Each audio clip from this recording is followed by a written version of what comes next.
بسم الله الرحمن الرحيم، والصلاة والسلام على أشرف المرسلين. السلام عليكم ورحمة الله. ننطلق اليوم إن شاء الله تعالى إلى حل اختبار ثلاثي اللغة السنة الثانية ثانوي لمادة الرياضيات شعب علمي رياضيات ثانية رياضي. التمرين الأول 12 نقطة. اف وجي دالة معرفتهم كما يلي: اف اكس تساوي اكس مربع ناقص 4 اكس زائد 3، جي دي اكس تساوي اكس ناقص 1 قسمة اكس ناقص 2. السؤال الأول: عين مجموعة تعريف دي اف دي جي. السؤال 2: ألف اكتب اف دو اكس على الشكل النموذجي بمعنى على شكل متطابقة شاهرة. السؤال الثاني: فك اف إلى مركب دالتين يو و في يطلب تعيينهما. السؤال جيم: استنتج اتجاه تغير الدالة اف. المطلوب هنا الاستنتاج بمعنى انطلاقا من اتجاه تغير الدالتين يو و في، ثم شكل جدول التغيرات. السؤال د: بين كيفية إنشاء سي اف ثم مثلها. سنضيف سؤال هنا: أثبت أن إكس يساوي 2 محور تناظر. السؤال الثالث: أكتب جي دو إكس على الشكل جي دو إكس يساوي أ زائد بي قسمة إكس ناقص 2. السؤال الرابع: بين أن أوميغا 2 واحد مركز تناظر ل سي جي. مثل على نفس المعلم منحنى الدالة جي. السؤال السادس: حل بيانيا المعادلتين اف إكس تساوي 0 لله جي دي اكس يساوي 0 ومتراجحة اف اكس أكبر يساوي 3. هذه مسألة على 12 نقطة. نقدر نزيدو لها بعض الأسئلة باتولي شاملة كرسم منحنيات اف القيمة المطلقة لإكس القيمة المطلقة للدالة كامل، اف ناقص قيمة مطلقة ناقص قيمة مطلقة لاف، بمعنى مش شرط نتقيدو بالنص على الامتحان باش تكون مراجعة شاملة. التمرين الثاني 8 نقاط على كثيرة الحدود. يمكن إضافة بعض الأسئلة أيضا. في دي اكس تساوي 2 اكس مكعب ناقص 13 اكس مربع زائد 13 اكس زائد الفا. السؤال هنا: عين الفا حتى يكون 2 جذر ل في دو اكس. الجزء الثاني قال لك ناخذ الفا تساوي ماذا؟ 10. تساوي 10. هنايا عين جي دي اكس علما ان بي دو اكس تساوي اكس ناقص 2 في ضرب جي دي اكس، بمعنى هنا كون ما تلقاش الفا 10 وكرات باسكو هنا هاو الجذر ساكن معكس هذا هو الجذر. السؤال التاسع: حل في ار بي دو اكس يساوي 0 معادلة متراجحة بي اكس أقل يساوي 0. استنتج دون حساب إشارة بي 1954 1962. السؤال الأخير: حل في ار المتراجحة بي اكس قسمة اكس زائد 2 أقل يساوي ماذا؟ 0. سي بون. وهايا حل المسألة. الحل: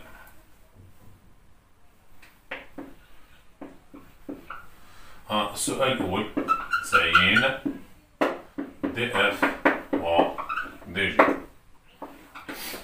هنا اف دالة كثير الحدود معرفة على اف. اف دالة كثير حدود معرفة على ار. إذا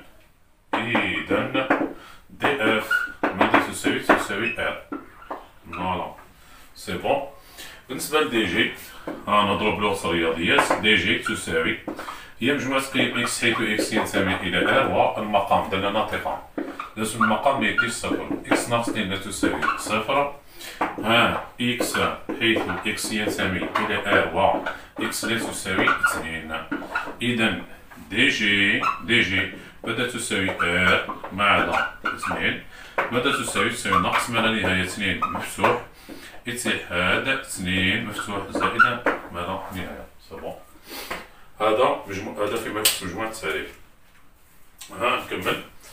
دونك كتابة اف اكس على الشكل النموذجي. اف اكس على الشكل النموذجي. ركز.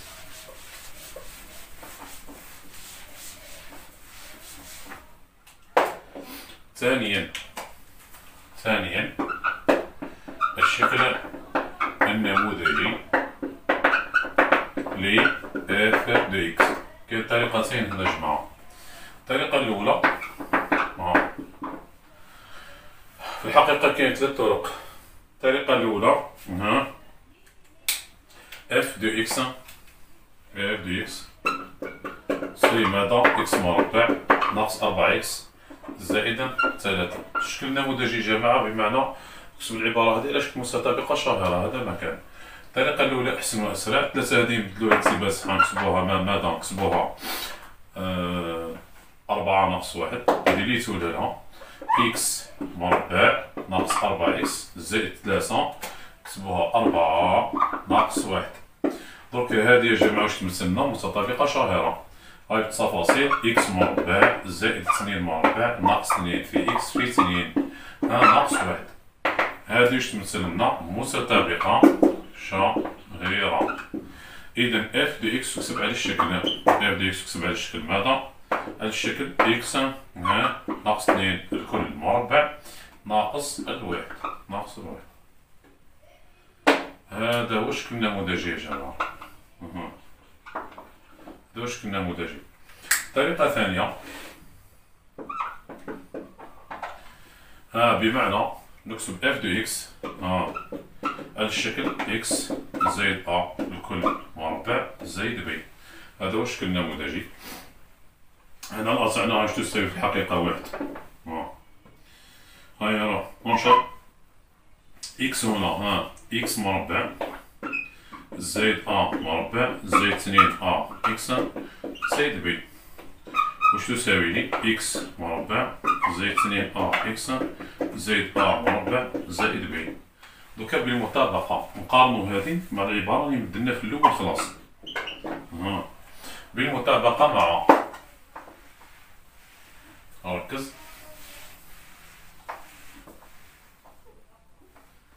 بالمطابقة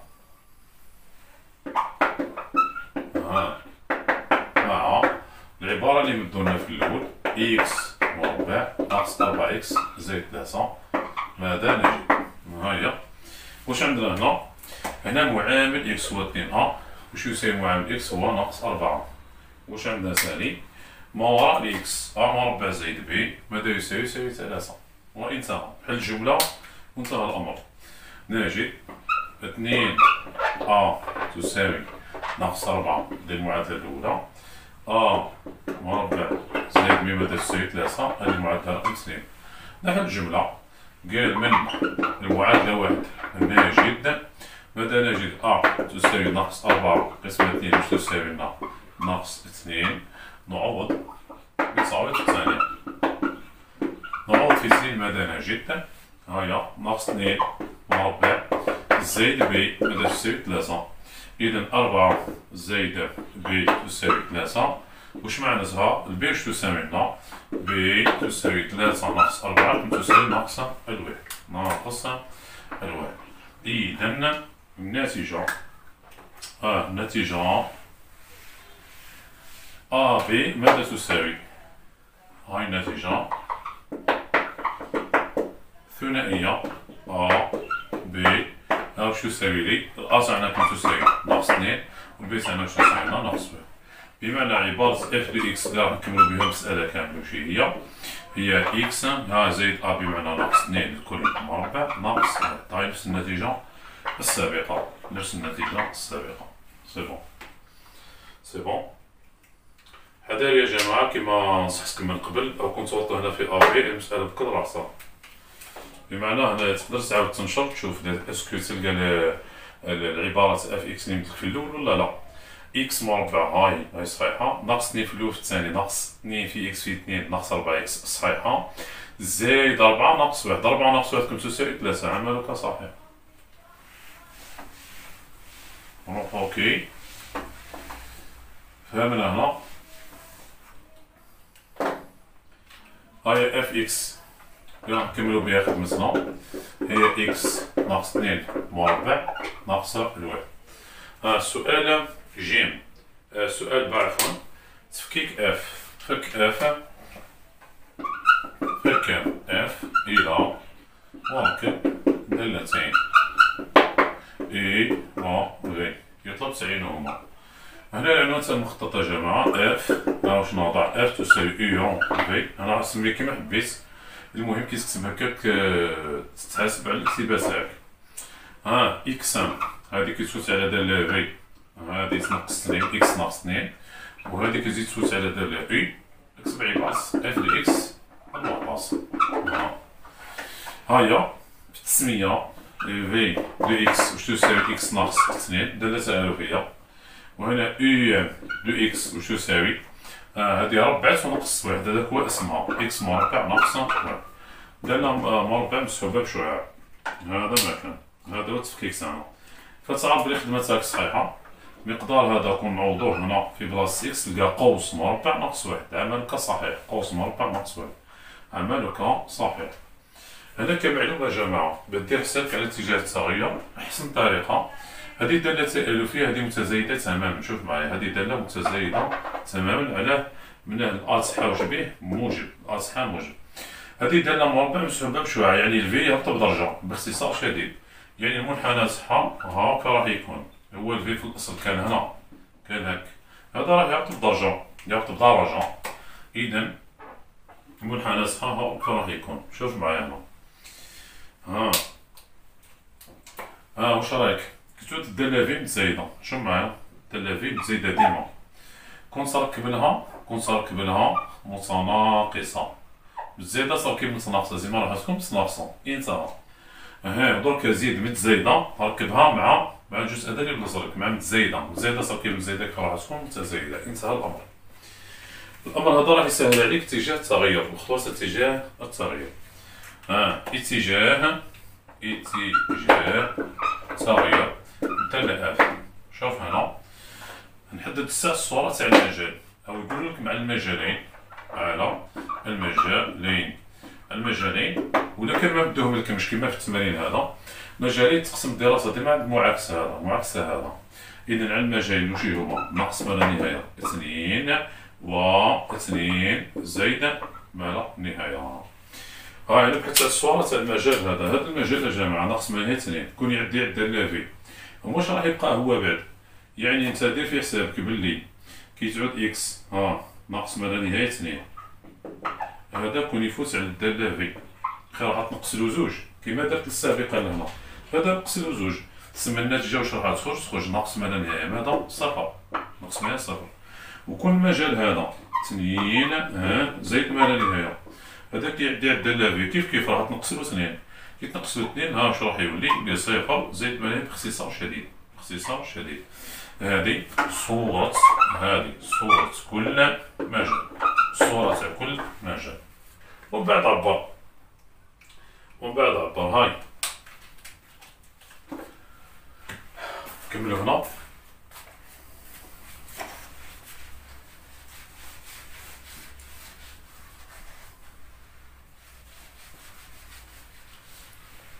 هايا بعدا نحدد صورة كل مجال، خدمتك تجيك سهلة.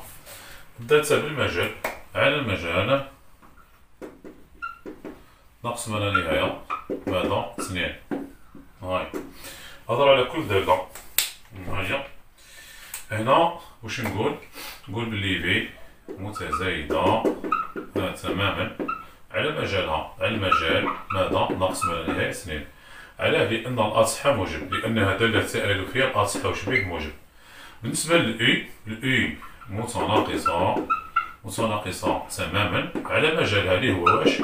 ناقص ما هي صفر، يبان يا جماعة مش منطقية كون ما تلقاناش الصورة تاع المجال، كون تخليه ناقص ما هي 2 وجزء راح يجي متناقص وجزء راح يجي متزايد، راح تصرف وضع في إجابتك، سي بون. إذا ها الدالة اف اللي هي اي رون في، أنا كي تركب الزايدة مع متناقص راح تكون النتيجة متناقصة تماما على المجال اللي سقسيتنا عليه اللي هو ناقص ما لا نهاية 2 وانتهى، هذا ما كان. زيد على المجال الثاني، على المجال 2 زائد ما لا نهاية، ها واش عندنا؟ نفس الشيء، نفس الملاحظة بعد، في متزايدة على مجالها، متزايدة تماما على المجال تاعها اللي هو 2 زائد ما لا نهاية، والأي كيف متزايدة تماما بصح على مجالها، المجال الثاني واش هو؟ 0 زائد ما لا نهاية. إذا الدالة المركبة اللي هي اف تساوي اي رون في مزايدة تركيب مزايدة، تسمى راح تكون متزايدة على المجال اللي سقسيتنا عليه اللي هو واش 2 زائد ما لا نهاية. بعد قال لك واش؟ قال لك شكل جدول التغيرات. جدول التغيرات يا جماعة هو خلاصة ما سبق، تاع ما سبق ذكره. ها جدول تغيرات.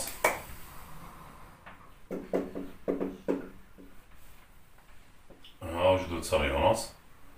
عندي هنا قيم اكس اف دو اكس ناقص ما لا نهاية زائد ما لا نهاية. دراسات عندنا تقسم عند اثنين، دالات عندنا ما طبيعتهم متناقصة من بعد واش متزايدة. المجال ناقص ما هي اثنين، ها واش قلنا دالات عندنا متناقصة، المجال اثنين زائد ما هي دالات عندنا بها متزايدة. ما هي الصورة تاع اثنين اف اثنين، نروح هنا وعوض. اف اثنين تساوي عوض اكس باثنين، اثنين ناقص اثنين غادي صفر، هذا بكل راح، النتيجة واش تساوي ناقص واحد. القيمة الحدية يا جماعة هذيك هي بعد شعاع الانسحاب، هي شعاع الانسحاب. سي بون. شوف ركزوا معايا مليح.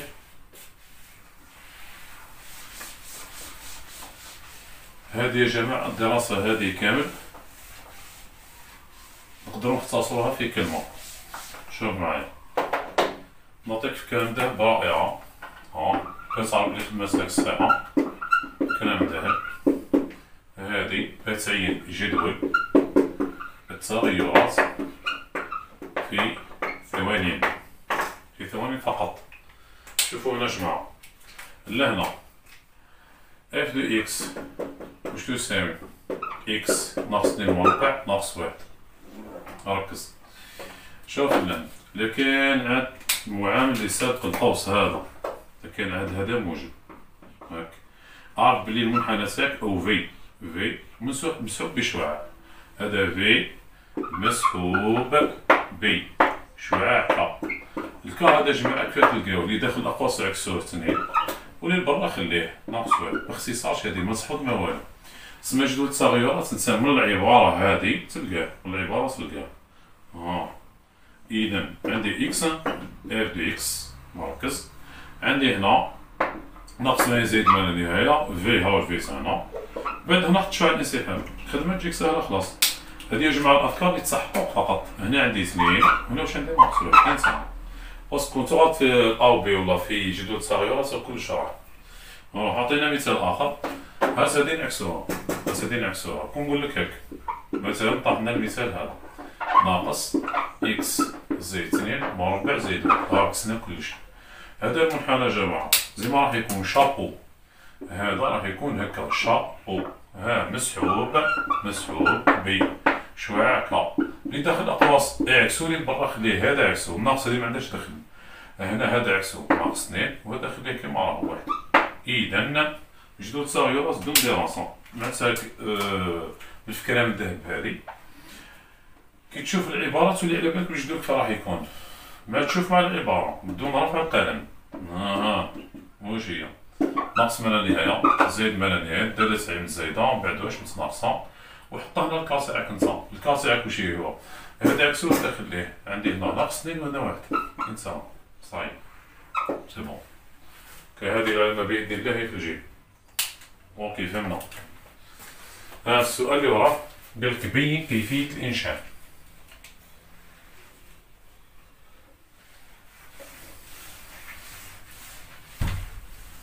هيا كيفية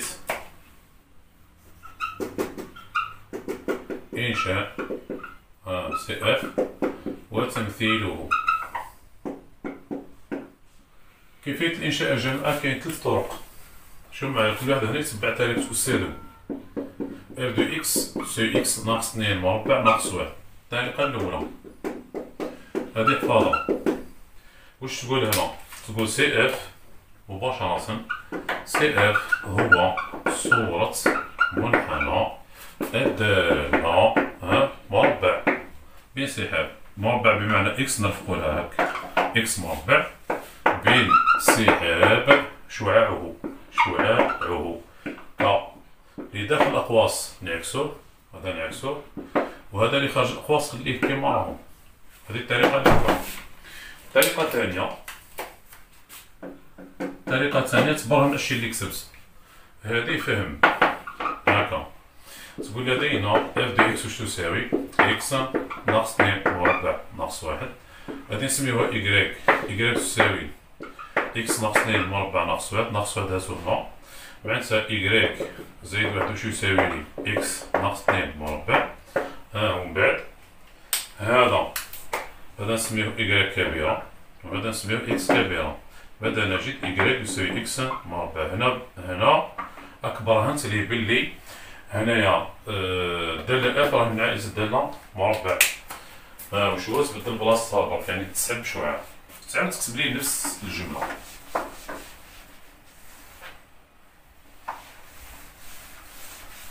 اوكي واش نكتبو هنا؟ قال سي اف هو صورة منحنى الدالة اكس نفقولها اكس مربع بانسحاب شعاعه ك شو المركبة تاعو اللي داخل الأقواس عكسو 2، اللي خارج الأقواس تديه كيما راه.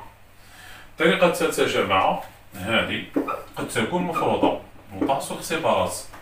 هنا تقول ناضع ناضع مثلا اش دو اكس باسكو جيو خدمنا بها اش دو اكس واش تساوي اكس مربع.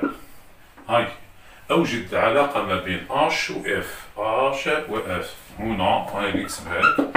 اوجد علاقة بين اش مع علاقة اش بالاف. يعني مع علاقة ما بين سي اش و سي اف. منحنى الدالة اش و سي اف. خير وخير. هاي دوكا واش نقولو هنا؟ نسى اش اكس هي اكس مربع. واش رايكم نقولو اش قوس؟ واش تساوي قوس مربع. دوكا حنا واش نكتبو في القوس؟ القوس هذيك بعد اكس ناقص 2. هنا سالي اكس ناقص 2. هاي بدات تبان العبارة تاع اف. اش دو اكس تساوي اكس مربع عاود اكس بالقوس تخرج اش قوس تساوي قوس مربع. نورمال. ضيف ناقص واحد وخلص. بعد هذه احسن طريقة. ناقص واحد زيدها هنا وزيدها هنا وخلص. اذا ماذا نجد؟ اش اكس ناقص 2 ناقص واحد تساوي ماذا؟ تساوي اكس ناقص 2 مربع ناقص واحد. هذه العبارة وجهية هي اف دي اكس. دوكا هنا من العلاقة ما بين سي اف و سي اش دوك نخرجوها بنفس الفكرة. ركز معايا. اذا هنا واش نقول؟ نقول بلي سي اف هو صورة سي اش بانسحاب شعاعه. ما هو شعاعه؟ ك هاني داخل الأقواس نعكسوه واللي خارج الأقواس خليه. هذا 2 وهذا 1. على حتى هذه أحسن طريقة. شوفوا يا جماعة هنا كون جات سابقة القوس مثلا إشارة ناقص هنا ما تقدرش خلاص شوف معايا. لا هنا كون جات مثلا هنا ناقص ولا كون جا رقم الرقم هذاك يبقى يتبعك. مثلا كون جات ناقص نفرضها هنا لهنا نفرض اش اكس يساوي ناقص اكس مربع. كون جات لهيه 3 اكس 3 قوس مربع نفرضها هنا 3 تبقى 3 تبعني. تسمى المحال راح تسكن انت في الاجابه. داكور معناتها عباره اف اكس مخرجها 3 تبقى تبعك تخرج هنا. في حين الطريقه هذيك الاولى سيرتو الاولى ما تقدر تطيح في لي بياج. كون تبع الطريقه الاولى قادر تطيح في لي بياج. هذا ما كان سي بون. اوكي دوكا الانشاء انا جمعت لكم كل لي سبع تاع اكس والسالب. طرق في 3 صفحات.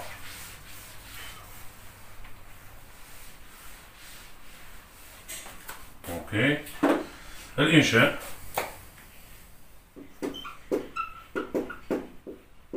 واش نحضر هنا؟ جدول مساعد. جدول مساعد للدالة الجديدة y تساوي ماذا؟ اكس مربع. دير جدول وزيدني شوية الانسحاب وخلاص. اكس y ما هي صورة 0 ما هي صورة تاع 1 ما هي صورة 2 4. زيدني معاها شعاع الانسحاب. شعاع الانسحاب ما هو؟ قلنا مع الكا و كا شو المركبات تاعو؟ مركبات تاعو 2 ناقص 1 2 ناقص 1. بيان. هاي الانشاء تاعك. ركز لي عنده مشكلة في الرسمة. هنا واش لي نقول؟ عندي معلم قديم عندي او اي جي. هنا اف دو اكس هنا اكس سي بون. هيا نرسم الكا هو الاول 2 ناقص 1 2 ناقص 1. شو هكا هنا. رأس السهم هو مبدأ المعلم الجديد. رأس السهم هو مبدأ المعلم الجديد. ومن بعد القيم هذوك اللي حضرنا في الجدول يا جماعة نرسمهم فيها في المعلم الجديد. ركز. صح. واش قلنا هنا؟ الصفر واش الصورة تاعو؟ صفر.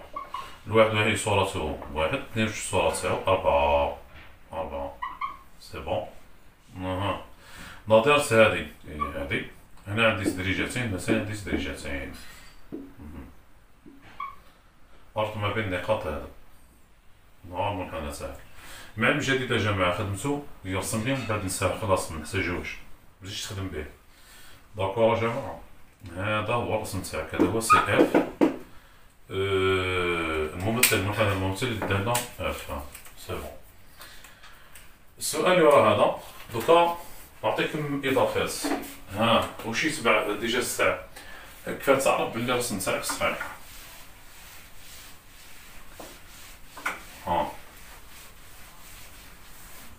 نعطيك فكرة هام جدا. التحقق ما ديريش تورطنا من صحة الرسم. تحقق من صحة الرسم. شوف معايا نتا العبارة اف دي اكس اللي مدولك. اف دي اكس واش تساوي؟ سي اكس مربع ناقص 4 اكس زائد 3. احسب لي اف صفر برك. اف صفر حسابيا هذا صفر مربع ناقص 4 في صفر زائد 3 الناتج يكون تساوي 3. بمعنى اف صفر تساوي ماذا؟ 3. درك انت هل صورة صفر دالة اف تساوي 3 بيانيا؟ جاوبني على السؤال هذا. اسكو الصفر صورة تساوي 3؟ شوف طراش اسكو صفر صورته 3. ها هو الصفر تاعك، عطيني الإكراك تاعو. عندي 1 2 3. بهادي الوقت تعرف بلي الخدمة تاعك راهي صحيحة. بهادي الوقت كي تحب تزيد تأكد 100% زيد لي نقاط تقاطع مع الحروف فواصل. كيما هنا جماعة اف واحد واش تساوي صفر، و اف 3 واش تساوي ثاني صفر، اف 3 تساوي ماذا؟ صفر. اسكو صح كاينة من هنا؟ زيد شوف ترى هل اف واحد تساوي صفر، هل اف 3 تساوي صفر. ودوك نقولك على لازم تحقق صحة الرسم باسكو ملي يبدولك الأسئلة تتبع الرسم. شوف اف واحد نحسب اف واحد. شوف اف واحد عوضها هنا تساوي 1 مربع ناقص 4 ضرب 1 زائد 3 ماذا تساوي؟ 4 ناقص 4 تساوي صفر. هذا صحيحة. زيد شوف اف 3 3 مربع ناقص 4 ضرب 3 زائد 3 تساوي 12 ناقص 12 تساوي صفر. معناتها هنايا عملك صحيح. الرسم تاعك راهو صحيح ودقيق 100%. داكور. الخدمة تاعك راهي امبيكابل. سي بون. نتوقفو هنا، نلتقي الحصة القادمة ان شاء الله. في امان الله. السلام عليكم ورحمة الله.